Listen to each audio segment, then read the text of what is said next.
Shalom, one of self souls, but give no praise to Yahweh, Ba'ashem, Yahushua, Ba'ashem, Kakadash. Double honors to the Apostle, great millstone, and honors to you brothers doing the work of the Most High in truth and in sincerity.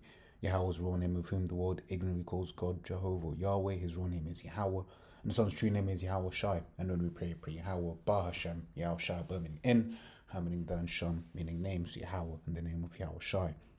Real quick, I got sent, one of my language buddies visiting, well, rather they live in Vietnam, right? And it was just going around, taking pictures. Sent me some, I'm looking, I'm like, man, this world is beautiful, man, right? This world is beautiful, even despite having, the wicked in power at this moment. So one can only imagine how it's going to be like, right, when the wicked is taken out of power and the earth is, returned to its former glory, right? Because when you read Genesis 2:8, it says, and Yahweh planted a garden eastward in Eden, right? So growing up in the Christian church, it was always like, oh yeah, the garden, Garden of Eden, as if to say that it was, the garden was named Eden, right? Whereas actually, no, it was the garden eastward in Eden, right? Because the whole earth is Eden, right? Which when you look into Eden, right, it's the Hebrew Idan, right? Which says basically pleasure, paradise, okay? This whole earth was a paradise. That's at some point, right? But then through the rulership of this world, rather of this Edomite, right? Because he's the one that's been given power over the earth at the moment, right? So Job 9:24, right, says the earth is given into the hand of the wicked, right? He covered the face of the judges thereof, if not where and who is he, right? Isaiah 24:5 and 4, right? The earth mourneth, right, and fadeth away. The world languisheth and fadeth away. The haughty people of the earth do languish, right? The earth also is defiled under the inhabitants thereof, because they have transgressed the laws, changed the ordinance, broken the everlasting covenant. Okay, so because of this man's rulership, the earth is languishing, the earth is fading, right? Because one of the things I was looking at this picture, it was like, four mountains back to back to back, and the way the color was, the first mountain is like a dark blue in the background, then it gets lighter blue and lighter blue and lighter blue. I was like, man, that's stunning, that's beautiful, that's amazing, right? Yeah. Once again, this is what one thing that was very, I was very aware of, right? Is then what will more than likely be the case is you look, in another direction, and you'll have like, a place where that has just been raised, right? RASED, right? To basically make way for logging, to make way for palm oil, right? Monocultures and stuff like that, ruining the natural diversity, of these places, right? To basically fund and run this man's world, right? And that's it. And that's one of the reasons why he's going to be destroyed. It's Revelation 11:8. It says, and their dead bodies, 11:8. And 18, Salakia. It says, and the nations were angry. It says, and thy wrath is come, and the time of the dead, that they should be judged, and that thou shouldest give reward unto thy servants, the prophets, and to the saints, and them that fear thy name, small and great, and shouldest destroy them which destroy the earth. And that's what this man's been doing. He's been going around destroying the earth, okay? Going around destroying the earth, and he's going to pay for that, right?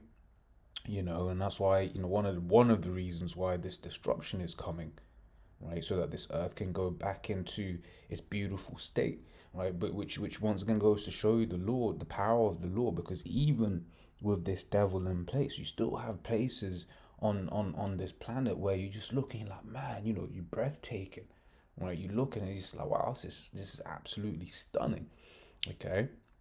So this is Isaiah 14:8, right? This is twofold, right? In fact, I'll read from 7, right? It says, the whole earth is at rest and is quiet. They break forth into singing. Because when this, in fact, let me read from 6, he says, he who smote the people in wrath with a continual stroke, he that ruled the nations in anger is persecuted and none hindereth. Right, you read the precept to this in Jeremiah, speaks about, the hammer of the whole earth is basically cut down, okay? And that's what's gonna happen. He's gonna be cut down. The Lord is gonna take that power away from him, right? Because one of the things that people in the world don't seem to understand is that the Most High ruleth in the kingdom of men, right? The reason why this Edomite is in the power, despite him being the basest of men, which is why he behaves the way he behaves, because he knows he ain't supposed to have this power.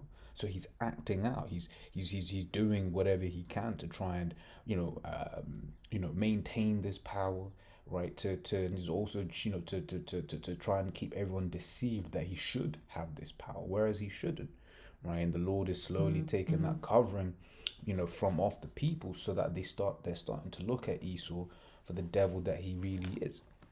So he continues, says the whole earth is at rest and is quiet. They break forth into singing. So when this devil is put down, everyone's gonna be happy. Everyone's gonna be at rest. Okay, because the wicked ain't gonna have power no more, right? And the righteous are gonna be in rulership. You read Second Peter 3:13, right?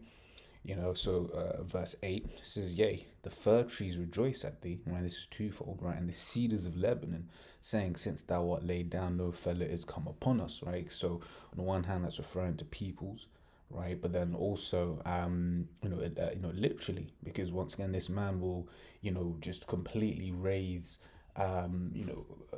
beautiful lands, right? To, let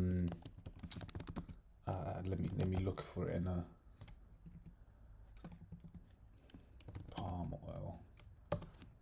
Let me see, look for it in another tab, right? Yeah, this man will completely just destroy a culture, right, and a nice bit of land, right, to basically just plant these bloody, just to destroy what is already there.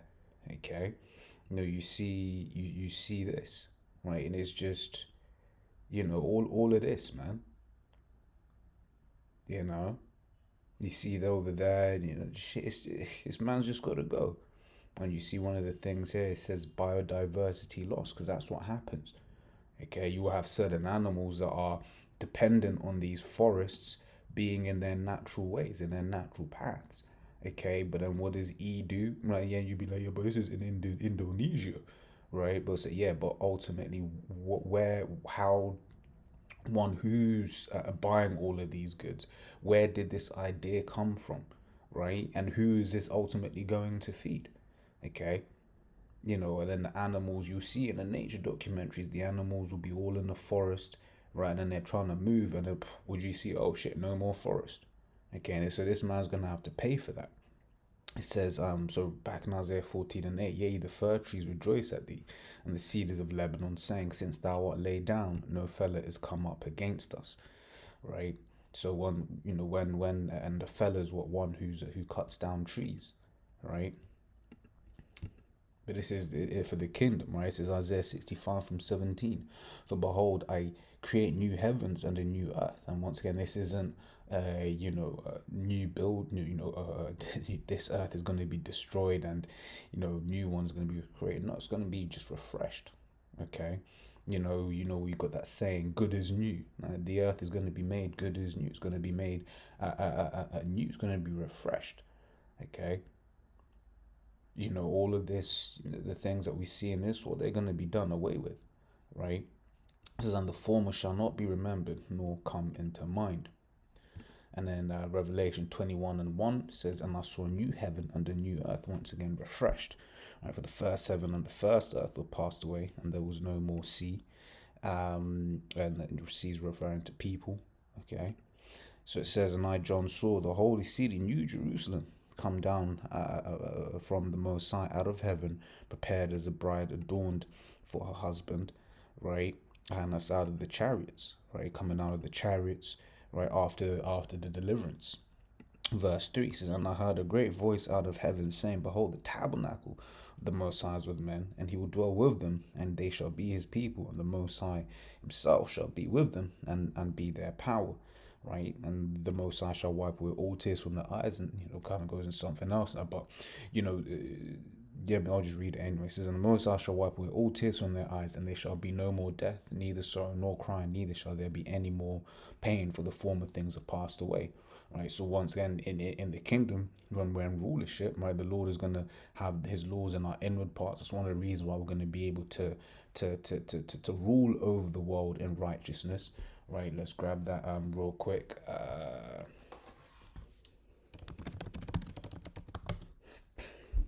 This is Sirach 10:4, right? It says, the power of the earth is in the hand of the Lord, and in due time He will set over it one that is profitable, right? One that is profitable to basically run the world in its proper way. To not, like, the way you be seeing how Esau fishes, he'll just put a net and just drag it across the sea floor, right? That is not profitable. Just taking all animals, living outside of balance, not being balanced, and the way that the farming is happening, that ain't sustainable. Right? And the Lord is gonna once again, that's one of the reasons why the Lord is gonna take this man out, right, and put one that is profitable, which are the Israelites, okay. And that's why the earth is going to go back into its strength and be beautiful again, right? This is Ezekiel 36 from 33. And the Ezekiel 36 chapter, just in general, it's a beautiful chapter, right? Basically showing the Lord is, it's all about the name of the Lord, right? I think because in 32 it says, not for your sakes I do this, but further up it goes on to say, but I do this for my holy name's sake, right? Just proving that the Lord is like, look, man, I'm saving you, but I'm saving you for my name's sake, right? Let's read into it. Ezekiel 36 from 33. Thus saith the Lord power, in the day that I shall have cleansed you from all your iniquities, I will also cause you to dwell in the cities, and the waste cities shall be builded. Now, the precept to that is Amos 9:14, saying, I'll bring again the captivity of my people Israel. They shall build the waste cities and inhabit them, and they shall plant vineyards and drink the wine thereof. They shall also make gardens and eat the fruit of them. Right, and I will plant them and I will plant them upon their land, and they shall be no more pulled up out of the land which I have given them, saith Yahweh thy power. Right, so continuing on, verse 34 says, and Ezekiel 36:34, and the desolate land shall be tilled, whereas it lay desolate in the sight of all that passed by. It says, and they shall say, this land that was desolate has become like the Garden of Eden, and the waste and desolate and ruined cities are become fenced and inhabited. Then the heathen that are left round about you shall know that I, Yahweh, will build the ruined places and plant that was desolate. I, Yahweh, have spoken it, and I will do it. Right? So, as always, Lord, that was edifying. Right, until next time we say, Shalom.